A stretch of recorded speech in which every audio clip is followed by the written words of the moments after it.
ainda com o foco na tecnologia e nas competências digitais, agora em específico, nesta Fábrica 2030. Recebemos para uma talk Elvira Fortunato, Ministra da Ciência e Tecnologia e também do Ensino Superior, que se junta a nós numa intervenção que foi previamente gravada, uma conversa que é conduzida pelo André Veríssimo, redator principal do ECO. É Ministra da Ciência, Tecnologia e Ensino Superior. Antes de integrar o governo, foi vice-reitora da Universidade Nova de Lisboa, é inventora do transistor de papel e pioneira da eletrónica transparente. Em 2020 foi distinguida com o Prémio Pessoa, um dos muitos que recebeu ao longo da carreira. Muito bom dia, professora Elvira Fortunato. Muito obrigado por ter aceito o convite para esta conversa. A indústria portuguesa está obrigada a fazer a transição digital para não perder a competitividade e conseguir reforçá-la. As universidades e os centros de conhecimento e de investigação e desenvolvimento têm aqui um papel muito relevante no apoio à indústria neste processo. Durante muito tempo foi uma crítica recorrente que as universidades e as empresas viviam de costas voltadas. Isso ainda acontece?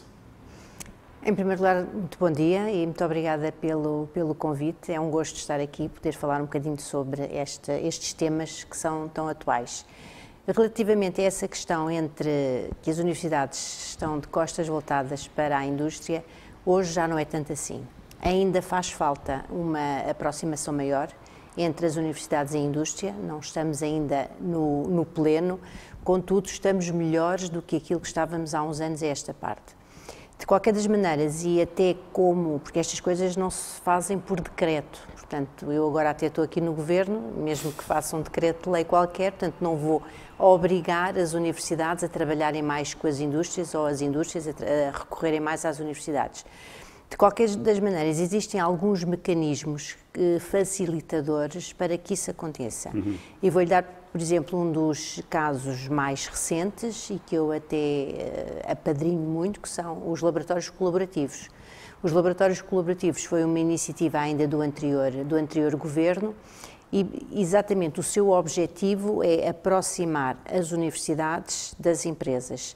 E para isso, estes laboratórios colaborativos, até como o nome indica, são para colaborarem várias instituições, são associações que integram empresas e universidades ou centros de investigação. Portanto, eles têm que trabalhar em conjunto, ou seja, são forçados a trabalhar juntos, têm financiamento para trabalhar em conjunto e eu penso que isso é uma excelente medida exatamente para aproximar a indústria das universidades. E a ideia é levar mais longe esses ecossistemas colaborativos? Neste momento existem já 41, eu penso que até para a dimensão que o país tem já é um número suficiente.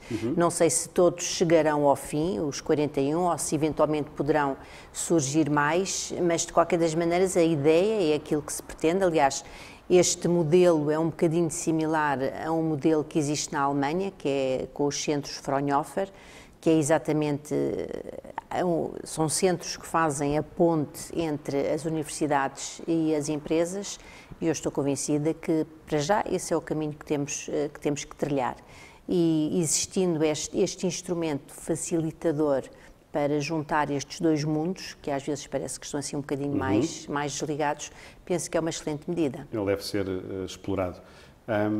Enfim, essa é de facto uma solução, mas as empresas que precisam de apoio para fazer, nomeadamente, estes processos de transição digital, de acesso a conhecimento, como é que podem ir buscar competências ou ajuda nos centros de investigação portugueses, nas universidades? Que processo é que elas podem fazer para, de facto, ter esse apoio? Existe, para além destes laboratórios colaborativos, que têm uma missão um bocadinho mais abrangente do que o caso em concreto da digitalização, eu penso que hoje em dia, quer dizer, nós temos uma rede de centros de investigação espalhados por todo o país, a maioria dentro até das universidades, e já há muito trabalho, há muita colaboração entre empresas em casos pontuais. Portanto, aí há uma forma, portanto, as empresas podem recorrer às universidades, podem recorrer a esses centros de saber, centros de investigação e desenvolver protocolos, fazer contratos até com esses centros e desenvolver todas essas medidas. Uma outra forma é exatamente também portanto, colocarem no seu interior cada vez mais pessoas qualificadas, até nessas áreas, de forma a que todos esses processos possam depois ter o seu normal desenvolvimento. Portanto, não é só pedir ajuda, há que incorporar nas empresas pessoas qualificadas com esta formação, exatamente para poderem depois utilizar esses instrumentos que estão disponíveis. Uhum. Enfim, esse é de facto um tema também que preocupa as empresas. Temos tido nos últimos anos, enfim, isso é até uma boa notícia, empresas estrangeiras a virem para Portugal instalar centros de desenvolvimento e investigação. Enfim, o lado que para as empresas pode não ser tão positivo, para as que estão em Portugal já, é que isso vai aumentar muito a concorrência, de facto, por esse talento especializado. E também o que acarreta uma maior dificuldade na contratação, porque de facto depois são competências centrais para conseguir desenvolver estas áreas. O que é que está a ser feito para conseguir reforçar a disponibilidade de recursos humanos nestas áreas? Nós, este ano, tivemos excelentes indicadores. Este ano letivo batemos o recorde do número de alunos inscritos no ensino superior. Temos mais de 433 mil alunos inscritos no ensino superior. Portanto, o sistema está a responder e cada vez estamos a qualificar mais pessoas, o que é excelente. Uma outra medida, até em termos de formação avançada mais à frente, vamos agora também implementar no âmbito das bolsas de doutoramento, vamos formar mais doutores em ambiente não académico, exatamente para estimular doutoramentos fora das academias, seja em empresas, até mesmo em serviços do Estado, exatamente para poder fazer esta transferência até de doutorados, que são pessoas altamente qualificadas para as empresas e no fundo, poderem... Se calhar permite que os próprios doutoramentos tenham uma aplicação prática mais... Uma aplicação mais direta. Aliás, eu estive sempre na universidade e eu formei várias pessoas, doutorei várias pessoas até em ambiente empresarial. Já há muitos anos que faço isso, porque até tenho a minha investigação era um bocadinho mais aplicada. Eu sou engenheira de formação e dá-me por questão de gosto. Mas isso é uma outra medida que nós vamos apostar a partir do ano que vem, é colocar mais bolsas de doutoramento em ambiente não académico, porque estas pessoas, estes doutorados altamente qualificados, eles têm que ser ativos do ponto de vista económico exatamente nas empresas. Nós não podemos, como eu costumo dizer, estar sempre a formar em circuito fechado. Nós estamos a formar, estamos a doutorar investigadores, mas eles têm que também sair, não podem ficar no interior, portanto, dentro das universidades e dentro dos centros de investigação. Eles têm que contribuir exatamente para a economia, é por isso que nós também estamos a investir. Enfim, tem-se também falado muito a questão da necessidade de reter esse talento que é depois formado nas universidades portuguesas. Acha que se pode fazer mais na tentativa de reter esse talento? Que medidas é que poderiam contribuir para... Sim, nós temos uma outra medida também no âmbito dos concursos para investigadores financiados pela Fundação para a Ciência e Tecnologia. Vamos também reforçar a parte dos concursos institucionais, ou seja, no fundo, neste momento existem dois tipos de concursos da Fundação para a Ciência e Tecnologia para doutorados, a nível individual e a nível institucional.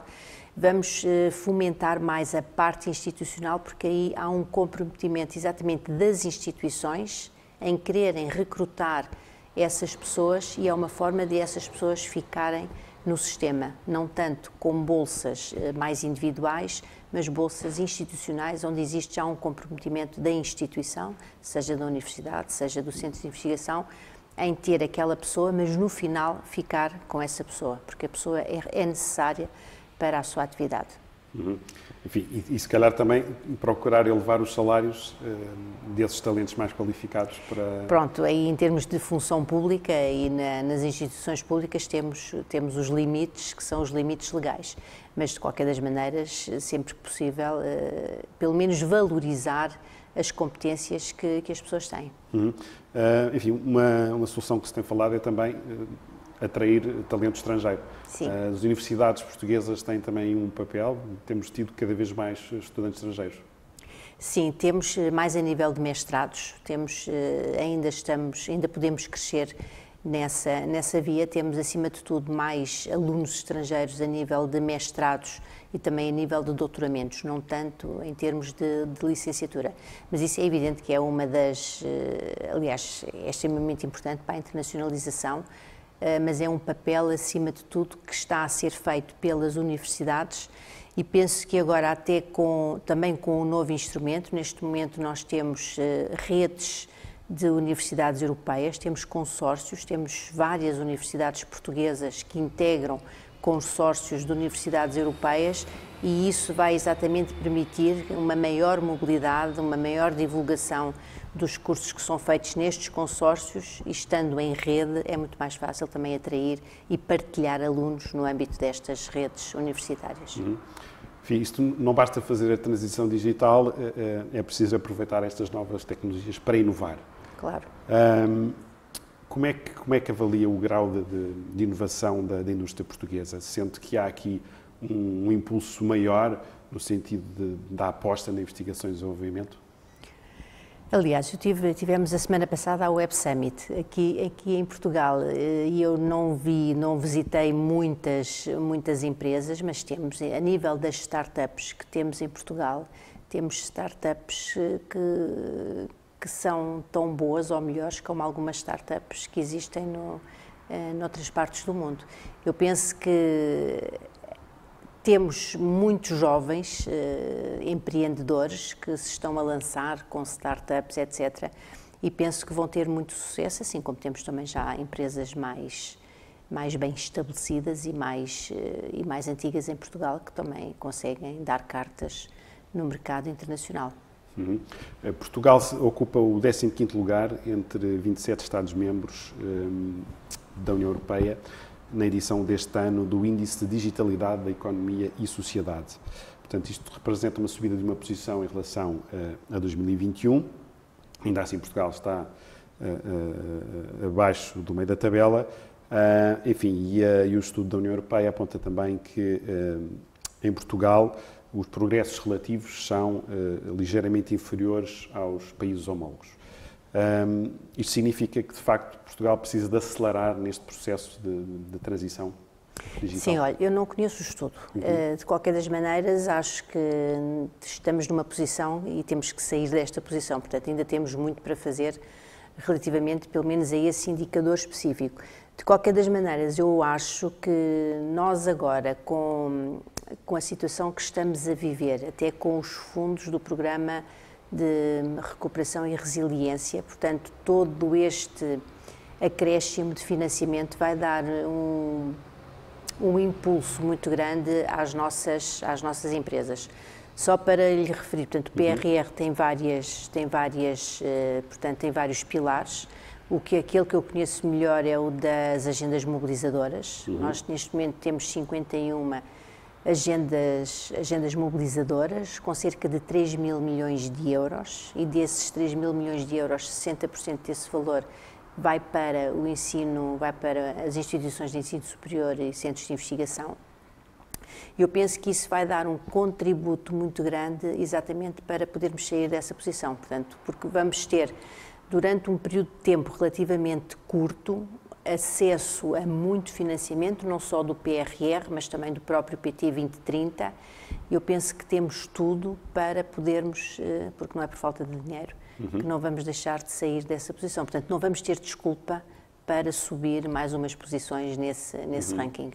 Enfim, tem-se falado muito da execução dos fundos do PRR. Nessa frente, é possível já fazer uma avaliação se as coisas estão a correr pronto, também não tenho aqui agora a execução toda, mas daqui até do lado do Ministério da Ciência e Tecnologia, portanto, do nosso lado, lançámos agora um programa, foi um dos primeiros programas a ser lançado no âmbito do PRR, que foi exatamente no âmbito do Plano Nacional de Alojamento para Estudantes do Ensino Superior. O programa foi lançado em dezembro do ano passado e em setembro deste ano os contratos estavam todos assinados. Nós temos mais de 450 milhões de euros já contratualizados. Algumas das residências até já já estavam em construção, portanto até há neste momento uma forma até de apresentar já a despesa realizada e ter o reembolso. Eu penso que está a funcionar bem, mas ainda estamos um bocado no início, vamos ver, porque também, repare, vivemos isto tudo, nós vivemos numa altura que é muito dinâmica. Aquilo que estamos a falar hoje, se calhar amanhã ou daqui por um mês, já não é assim. Para além da pandemia, e depois da pandemia tivemos este reforço orçamental, mas entretanto veio uma guerra, portanto e as coisas mudaram um bocadinho e vivemos todos uma situação um bocado dinâmica. A minha última questão prende-se justamente com isso.